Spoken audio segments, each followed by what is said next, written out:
Bienvenue dans le tuto My Free Time. Maintenant, on commence les exercices pour sur le liste.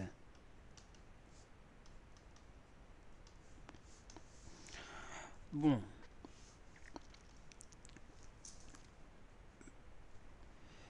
Déjà, nous avons une liste.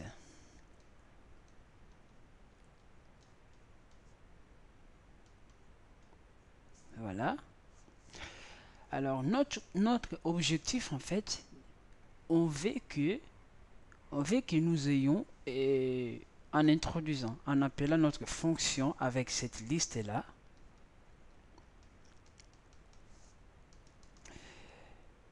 cette liste va chercher, en fait, ici, par exemple, on dit les doublons.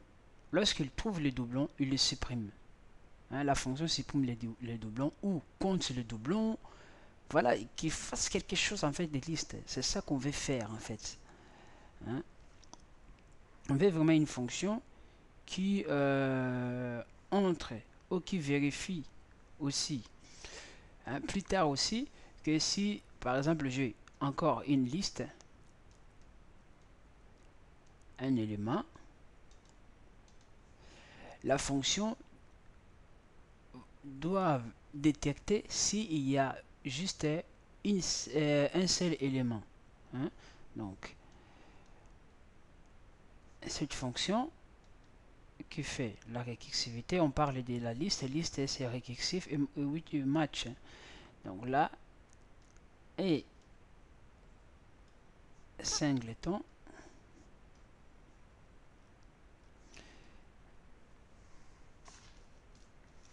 je match L with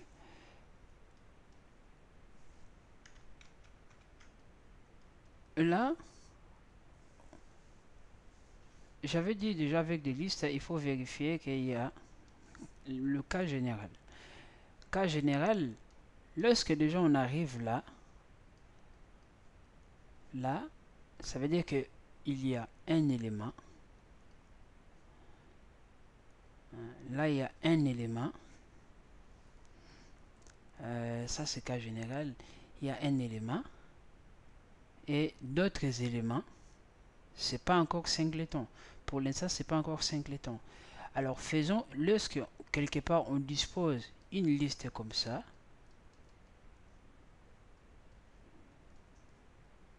c'est aussi faux.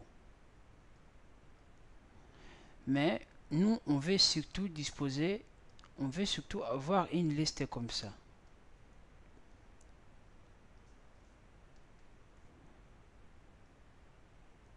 On veut surtout avoir une liste comme ça. Et on arrive surtout, si on fait comme ça, si on a une liste vide comme ça, on met false. Vous savez, maintenant, on peut écrire beaucoup de choses, donc on compare beaucoup de choses. Si je trouve cette liste-là introduite, je vérifie cette cas. Est-ce qu'elle est vide? Si elle est vide, je peux même gueuler ici. Je dis que file with, je fais comme ça, liste est vide. Voilà. Là, je fais et là, je vérifie que s'il y a juste un seul élément, donc je vous ai dit, lorsqu'on écrive A, B et C, dans la mémoire, c'est A, B, C, et comme ça. C'est une liste. Donc, s'il y a un élément dans la liste équivaut à ça. C'est exactement comme je fais. S'il trouve que on a une liste pareille, donc du coup, c'est quoi? C'est true et singleton. Si on arrive à faire sortir premier élément, deuxième élément, et la liste vide, de toute façon, que ce soit liste vide ou pas, là, on voit que voilà, c'est pas vraiment le bon cas. C'est pas vraiment le bon cas. Donc, la liste plutôt n'est pas vide. La liste n'est pas singleton plutôt. Voilà.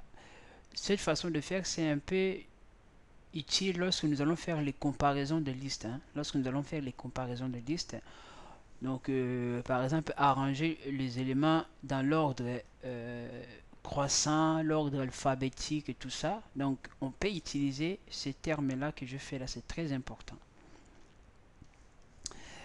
Bon, alors maintenant, par exemple, on veut faire sortir le deuxième élément. Hein, pour dire qu'il y a ou pour trouver, par exemple, là c'est singleton, pour trouver que dans notre liste, il n'y a pas qu'un seul élément, mais il y en a deux. Hein.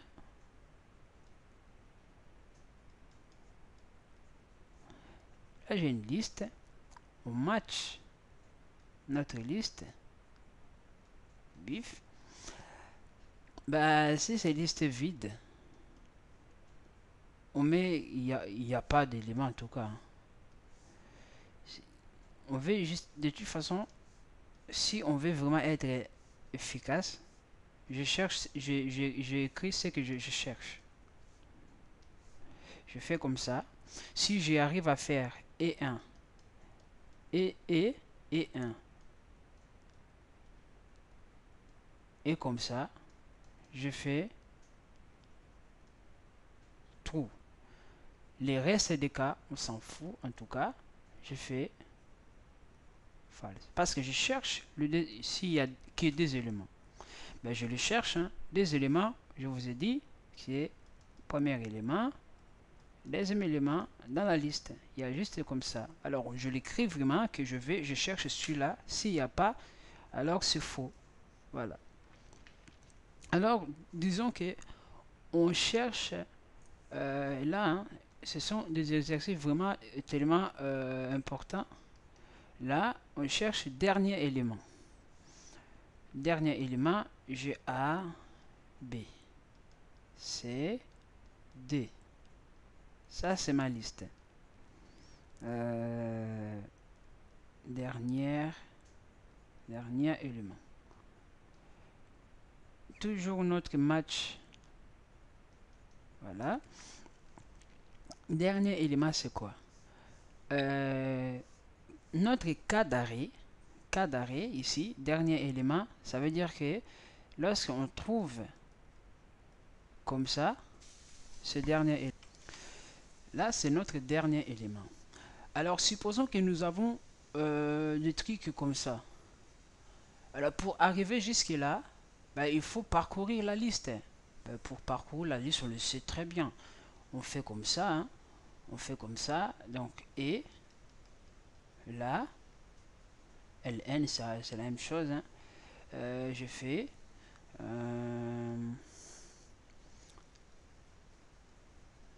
dernier élément de ln, voilà.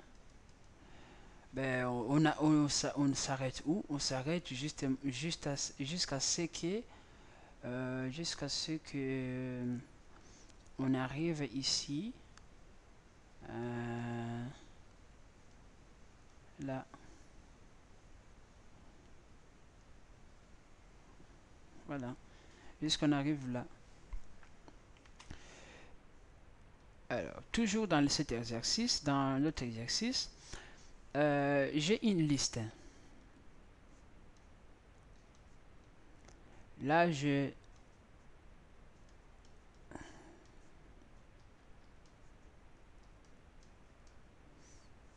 par exemple, on me demande de chercher dans cette liste le multiple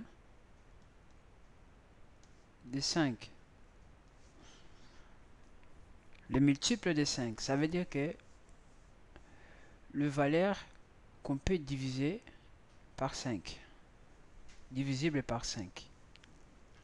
Ah, bon. Faisons-le. Je let. Voilà.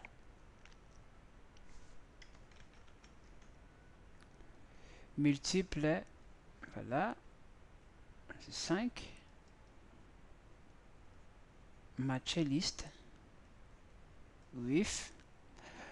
Cas général.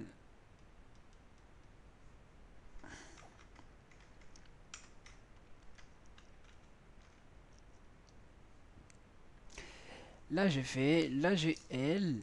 J'ai L, je dis if. Hein, if.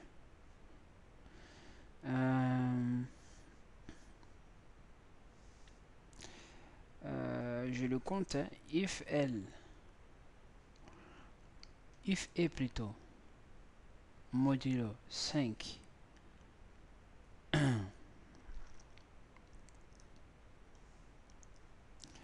égale à 0, je vais faire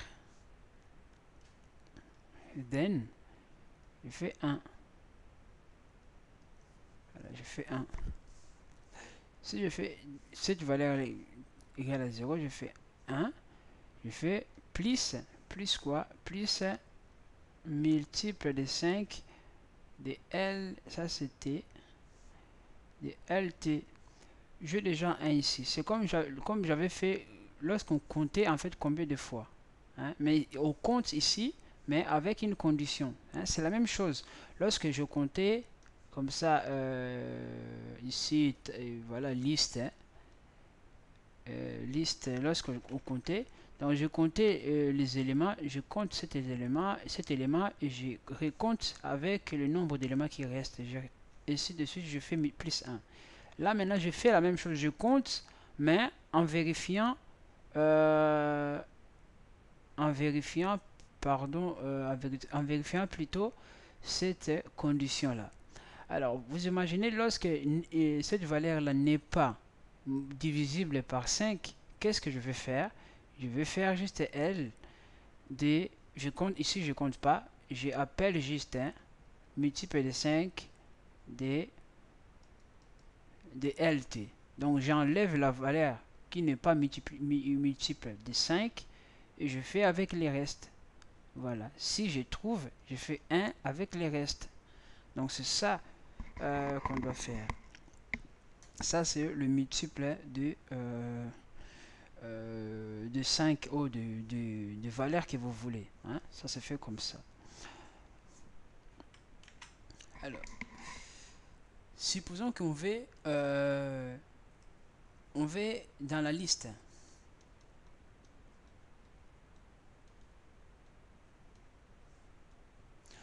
On veut trouver les derniers éléments. On veut avoir le dernier élément dans la liste.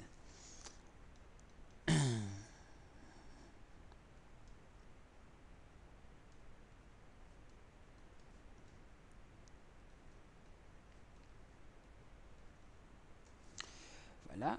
Cas général, on veut aller vraiment là. Je appelle encore dernier élément de LT.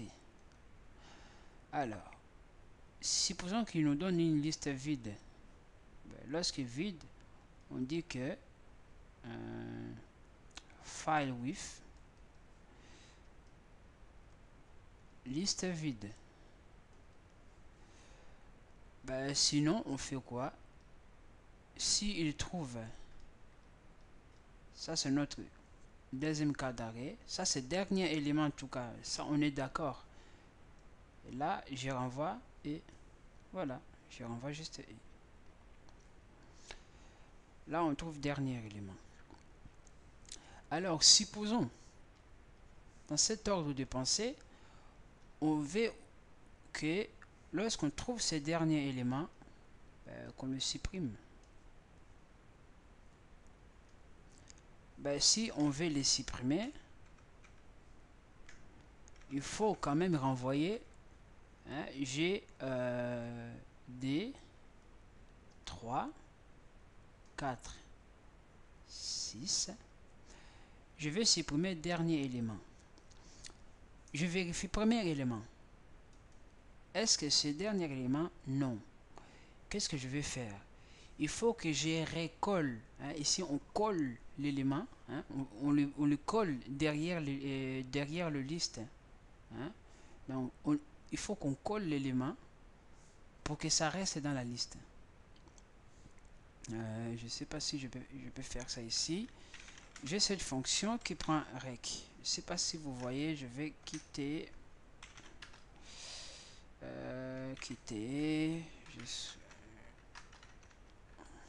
Voilà. J'ai cette fonction rec sup dernier élément. Donc j'ai cette liste. Je vais matcher liste with. Alors, dans le cas que ma liste est vide, comme ça, ben je gueule quoi. Je dis que file with liste est vide. Voilà, là c'est fait, je gueule. Deuxième, l'objectif c'est de supprimer dernier élément. Dernier élément, c'est comme ça. Il est le dernier élément. Là, qu'est-ce que je vais faire? Je renvoie juste la liste vide. Hein? Là, je renvoie la liste vide. Mais d'autres cas, ben, si il y a encore beaucoup ici, s'il y a juste un seul élément qui est aussi notre cas d'arrêt, ben, on renvoie la liste vide. Voilà. Et cette liste vide, comment? Alors, s'il y a plusieurs éléments, je suis là, comme ça, LT, liste, voilà. Et là, qu'est-ce que je vais faire? Si cet élément-là n'est pas la dernière élément de la liste, ben, il faut le coller. Hein? Il faut le coller. Alors, comment les coller? Comment les coller? Donc là, on voit que c'est pas le dernier élément de la liste. Alors, pour le coller, je vais faire et là, je le colle. Je le colle avec quoi? Je le colle avec la fonction SIP, avec les résultats que j'aurai dans SIP dernière de quoi? De LT.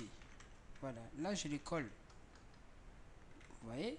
Alors je vais faire let ma liste qui a par exemple, voilà, là je vais faire sup dernière de L1. Vous voyez ici, il efface le 4. Voilà. Il efface le 4. Voilà. Là, on peut créer une boucle ou la récursivité de supprimer tous les éléments tous les éléments. Voilà. Là, on a supprimé dernier élément.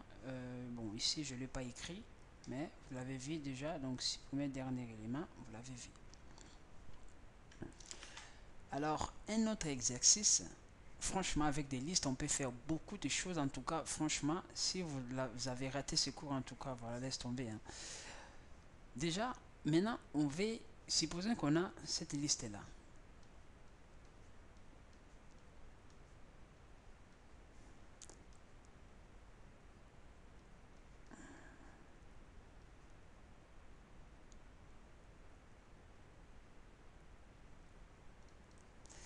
La différence entre ces deux listes est que celui-là est croissant. Là, ben on ne sait même pas, c'est même pas ni croissant ni décroissante. Voilà. Il est croissant, décroissant. En fait, voilà, on s'en fout. Vous voyez?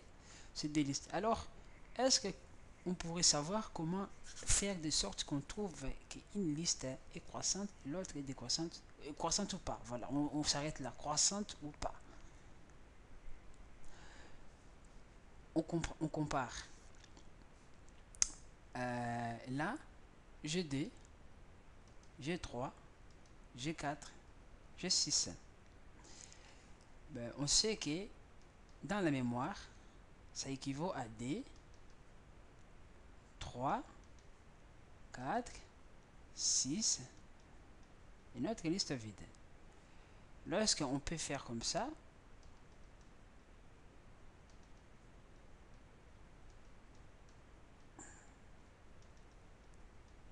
ben, pour comparer que si elle est croissante, les éléments sont, la liste est croissante, ben on a juste à comparer. Si cet élément-là est inférieur, E1 est inférieur à E2, ben on va faire juste comme ça.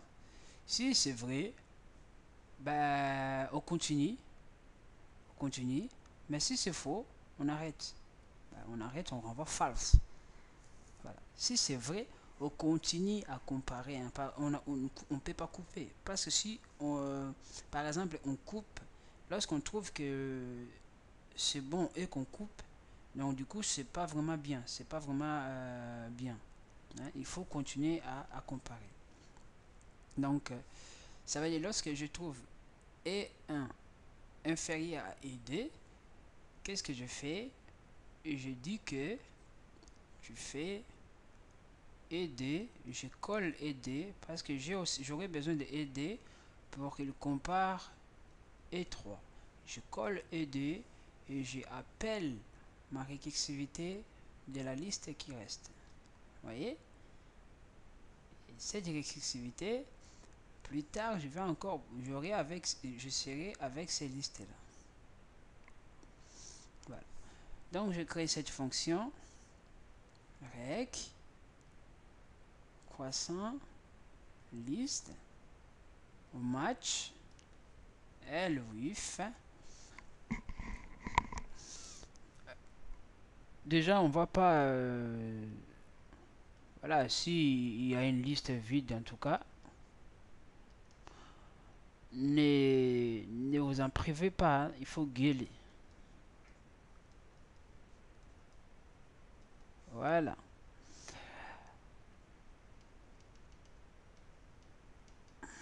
Là.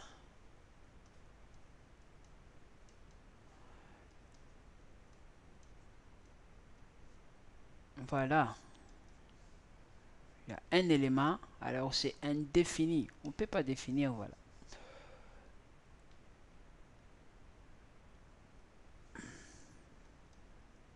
Ça, je le fais comme ça en tout cas.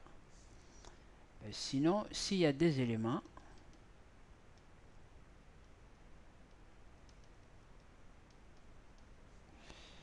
on fait if E1 inférieur à ED, on fait then true, else false.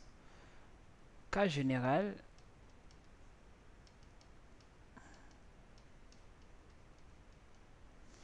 on fait if E1 inférieur à ED, non, si est supérieur à ED, on fait then false. Voilà.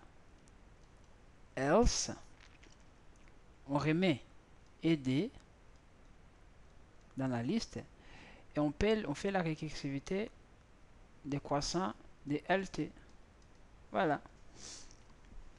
Et on pouvait voir, on peut faire l'addition, la comparaison, on peut faire l'inverse, inverser un peu les éléments hein, des AD. Hein. Donc voilà. Je pense que je vais pour cet exercice, pour les exercices de liste, je vais m'arrêter là. Mais je vous rappelle que j'ai encore beaucoup d'exercices sur des listes parce que c'est un chapitre très important. Hein, ça montre qu'on peut tout utiliser à l'intérieur. Donc je vous souhaite de bonnes pratiques et à plus.